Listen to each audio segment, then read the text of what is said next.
Good day, ladies and gentlemen. My name is Subramaniam Maslamani. I am a Tamil. Today is the first day of year 2012. I wish you all a successful new year. Today my topic is how to find a common agenda that will unite all Tamil people and their political aspirations in one unified entity. Today is the first day of year 2012 and today is the first day of rest of our life. This year, we must build on the progress we made in the previous years. As you all know, year 2011 was a spectacular year for our struggle for freedom.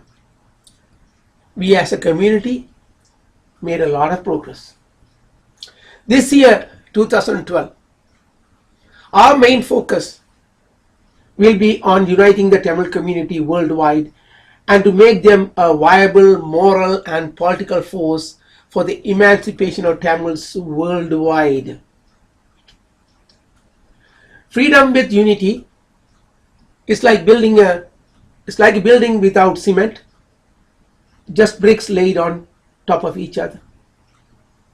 What we need is a strong uniting force and paradigm. Among Tamils, there are at least 5 factions. Some has political structure, some have political support, some have popular support, and others have financial support.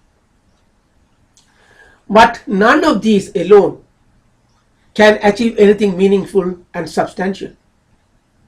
We have to unite them all.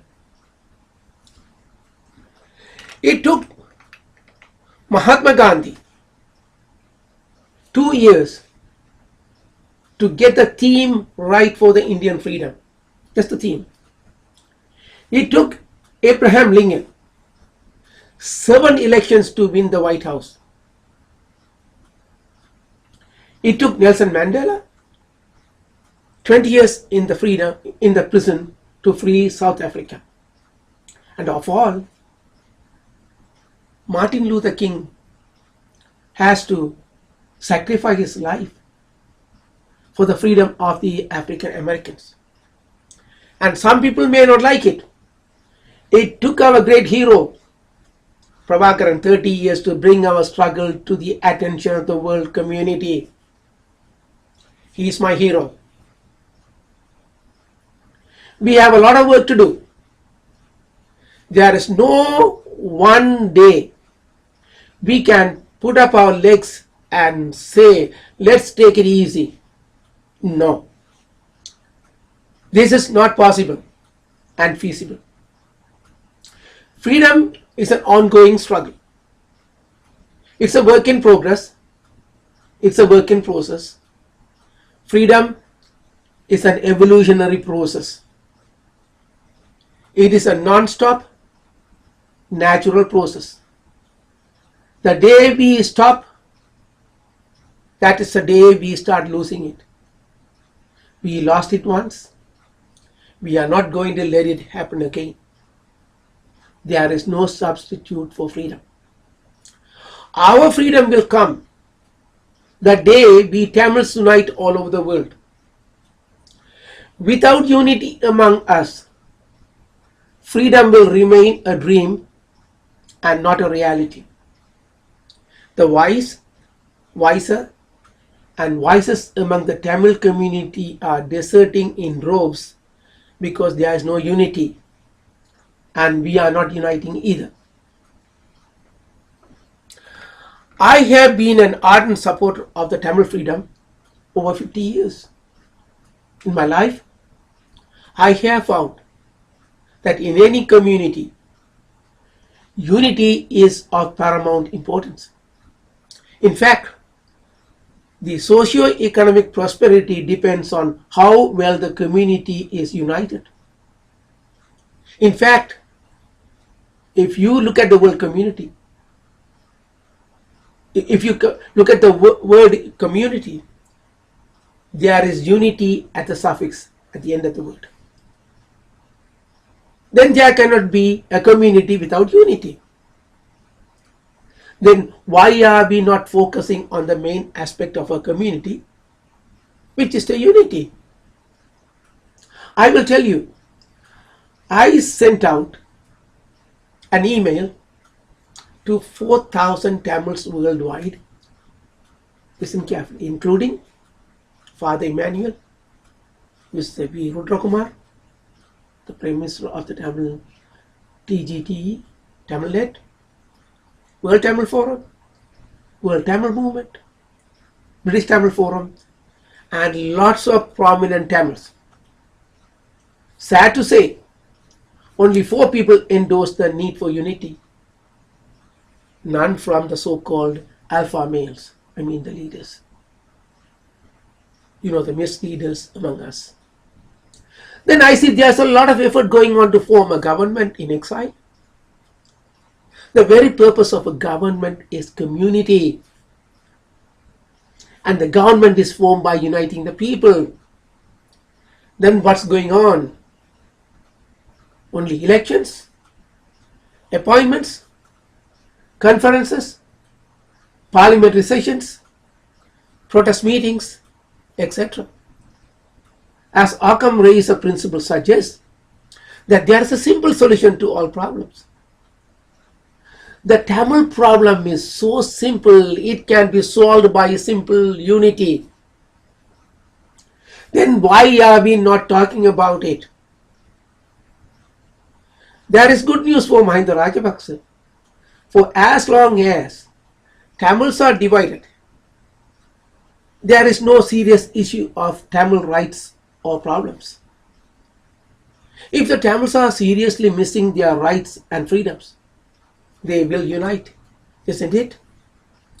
There is no compelling force to overcome their division. The main focus for Rajapaksa is to satisfy the West, and his problems are absorbed. Tamils forever will be wandering in no man's land forever if the community, if they continue to stay divided. Calling to unite various Tamil factions into one political force has not reached the ears of the political factions.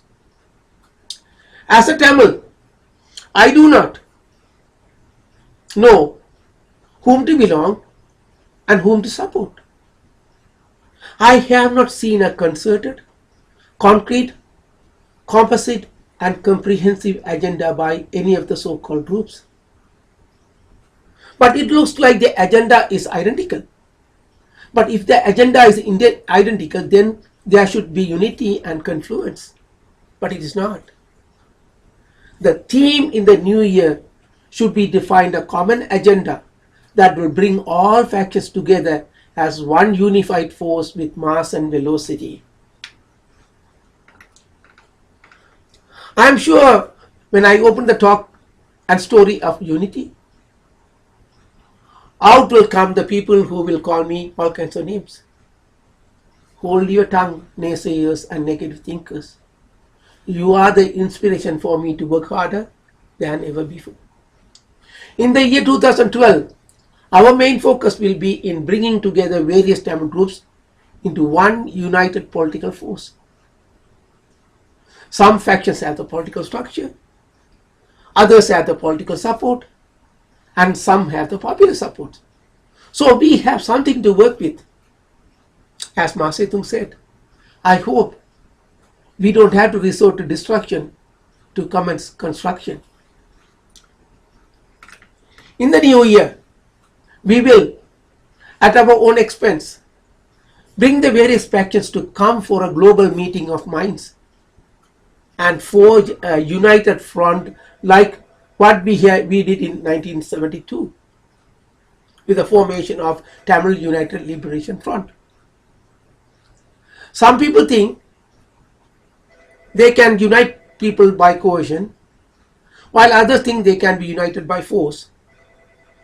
but we want to unite them by consensus, cooperation, and understanding. Readers, if possible, please provide us with who is who in Tamil politics. And we also invite people and or parties that would like to represent themselves and make their views known. We want to invite them for a unity conference via satellite if necessary. Let us please listen to each other and learn from each other. Let us understand before we are understood. Together we are better off than on our divided solos and silos. We think something in the form of Doha debates. Let us talk to each other than talking to ourselves alone and to outsiders and strangers. I think I have an answer for the ongoing diverse factions among Tamils. I will not call them divisions. So that is something positive to wake up to. I think we have to enter into a social pact among all Tamil diverse factions. Please keep the word division out of sight and hence up out of your mind. Let's talk positive, and others, please hold your tongue and keyboards to your lap. I am going to reproduce from Jean-Jacques Rousseau's The Social Contract with modifications to sound applicable to our struggle. I assume that we Tamils have reached a point where the obstacles to our preservation in this current state of existence proves greater than the strength that each of us or our diverse groups has to preserve ourselves in this state. Beyond this point, our divided, primitive condition cannot endure. For then, as Tamils, we will perish if we do not change our mode of existence. We have to unite under one banner and one mission. We as humans cannot create new forces within us beyond our genetic capacity. We cannot transform into giants overnight, but we can combine and manage those that we already have within us, among us. The only way we can preserve ourselves is by uniting our separate powers in the form of combination strong enough to overcome the obstacles and resistance. We must unite in such a way that our separate powers are united and directed by a single motive, and we act in concert. Our motive is freedom, and we must all agree on it. We all must agree and accept. If we do not unite, we will perish. Such union of minds and sum of forces can be produced only by the union of separate men and people and their liberties and freedoms. But what we must concede is that each man's own strength, liberty, and freedom are the chief instruments of his self-preservation and cannot be simply and easily alienated to others or to a common union. Then how can we ask our Tamils to merge all their aspirations, liberties, freedoms, and choices of life with others without putting them in peril and neglecting the care and cautions that they owe to them? This paradox or dilemma or lack of understanding can be expressed in the following words. How to find a form of association of our people which will defend the persons and goods of each person or member with a collective force of all, and under which each individual, while uniting himself or herself with the others, obey no one but himself or herself and remain as free as before. Simply said, how can we stay as free as before while uniting with others? Jean-Jacques Rousseau solved this dilemma by people entering into a social contract. This contract is an all or nothing system whereby even a slight error will make it null and void. The articles or clauses or points of these social contracts are precisely determined by the nature of the act that slightest modification or error must render it null and void. They are such that, though perhaps never formally stated, that are everywhere the same, everywhere tacitly admitted and recognized. And if ever the social pact is violated, every man regains his original rights and recovering his natural freedom, loses the civil freedom which he bartered or exchanged for. I hope one can understand the fundamental cause of the Sri Lankan strife between the Tamils and Sinhalese, and also the inability of the Tamils to unite.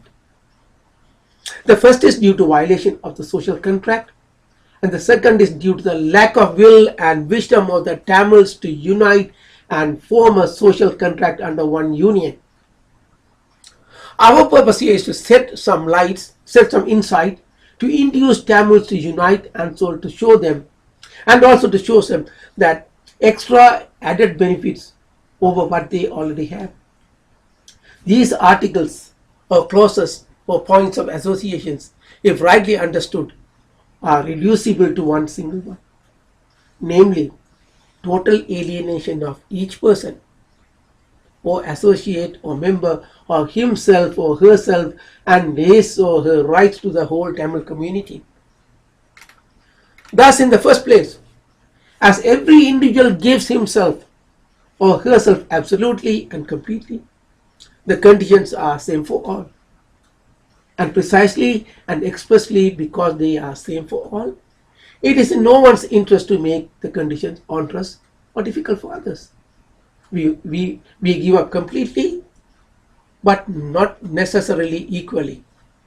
In the second place, since the alienation is unconditional, the union or association is as perfect as it can be, and no one individual member or person or associate has any longer any right to claim. For if the rights were left to individuals, in the absence of a higher authority to judge between them and the public, each individual being his own judge in some cases would soon demand to be his own judge in all. This way, the state of nature would be kept in being, and the association inevitably become tyrannical or void. One could draw a parallel to how Rajapaksa became his own judge in all. What we have in Sri Lanka is not a leader, but a tyrant who has taken over the power of the union and left nothing for the association or for the public.